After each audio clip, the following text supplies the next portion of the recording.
নমস্কার আমার প্রিয় ইউটিউব পরিবার, তোমরা সবাই কেমন আছো? আশা করছি তোমরা সবাই অনেক ভালো আছো, সুস্থ আছো। আমিও ভালো আছি।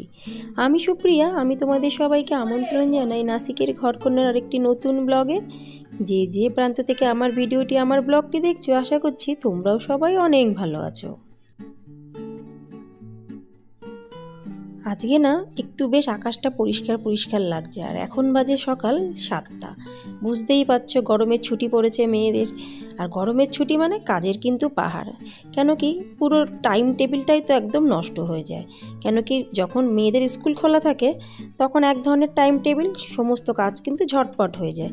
আর যখন যে কোনো ছুটি যদি পড়ে তাহলে সেই টাইম টেবিলটা তো আমার পুরো উল্টোপাল্টা হয়ে যায়। কিন্তু কি করব, সময়ের মধ্যে তো সব করতেই হবে। আর যাই করি না কেন রান্নাটা অন্তত করতেই হবে।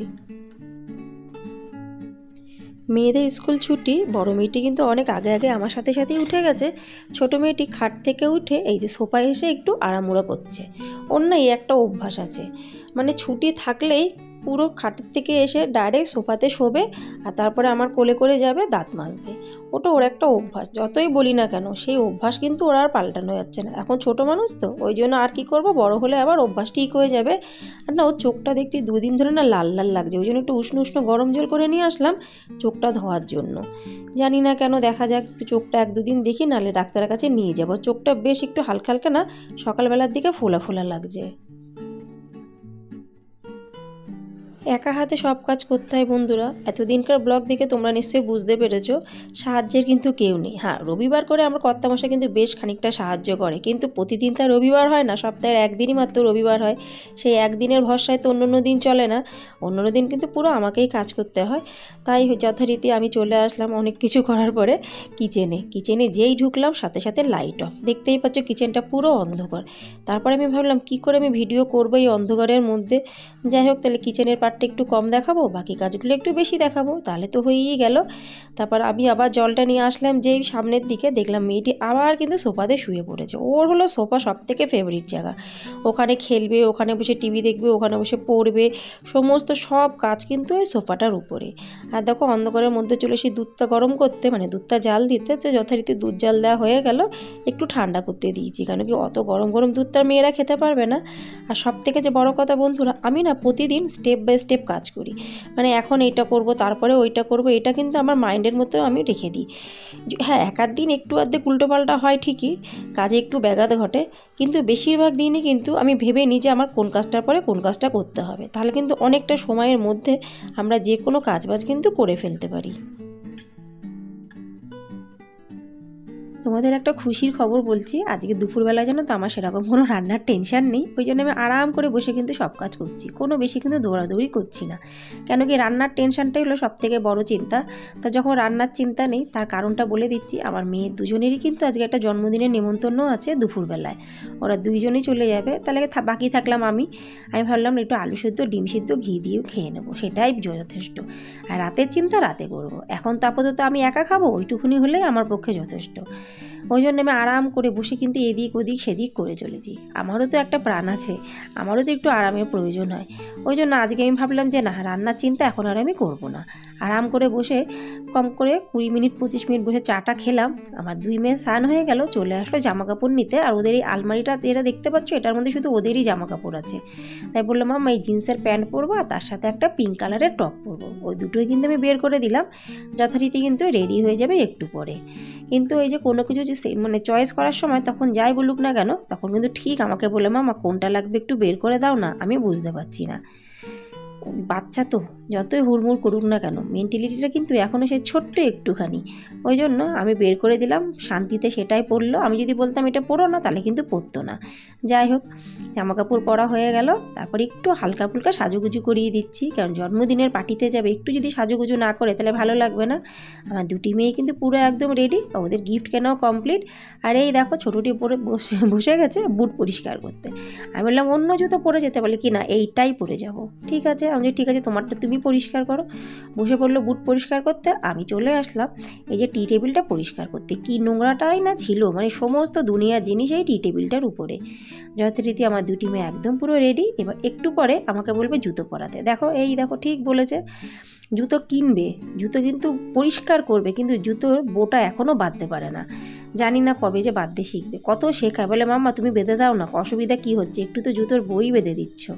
কী আর করবো, যখন এত ভারী ভারী কথা বলে বাচ্চারা, তখন না বেঁধে আর কিন্তু উপায় নেই।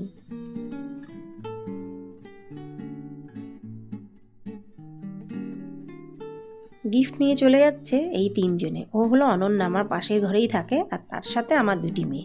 চলে গেলো বান্ধবীর বাড়িতে। সকালে না একটু খিদে পাচ্ছে, কি খাবো, আজকে নিয়ে নিলাম মুড়ি, তার সাথে চানাচুর, আর তার সাথে কটা চিপস, যথেষ্ট।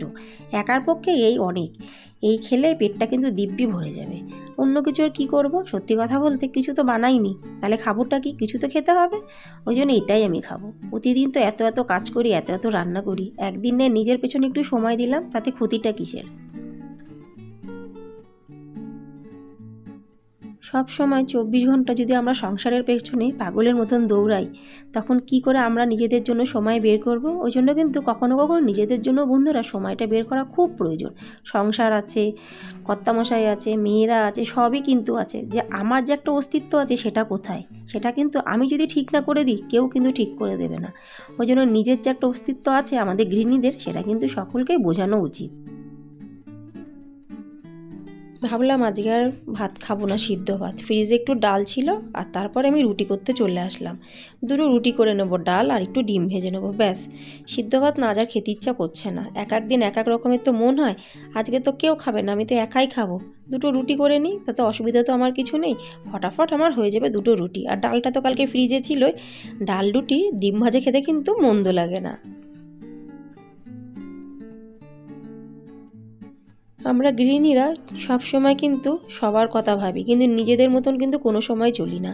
মানে কি আমরা রান্না করব সেটা কিন্তু আমরা সবার হিসাবে রান্না করি। কোনো সময় কি চিন্তা করি যে আমি এটা খাবো বলে আজকে এটাই রান্না করব? আমি তো সেটা একদমই চিন্তা করি না।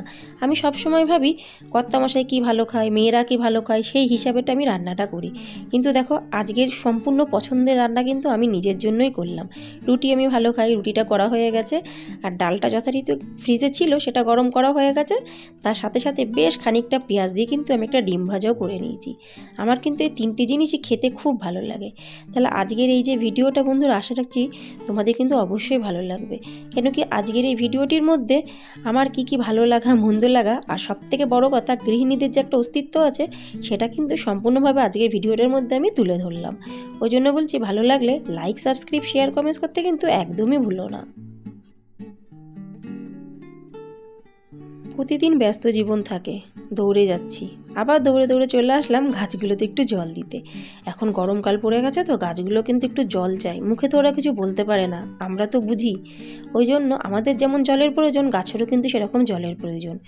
ও অল্প অল্প করে সমস্ত গাছে কিন্তু আমি একটু একটু জল দিয়ে দিলাম। প্রতিদিনই জল দিই, বেশি জল কিন্তু বন্ধুরা দেবো না, তাহলে কিন্তু গাছ খারাপ হয়ে যাবে।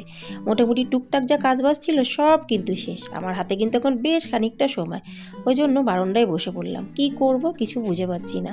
মেয়েরা ঘরে নেই, রান্না হয়ে গেছে, টুকটাক অনেক কাজ হয়ে গেছে, এখন শুধু ঘরটা মুছবো, স্নান করবো আর পুজো দেবো। তার সাথে সাথে আমি নিয়ে চলে আসলাম একটা নিউজ পেপার পড়ার জন্য।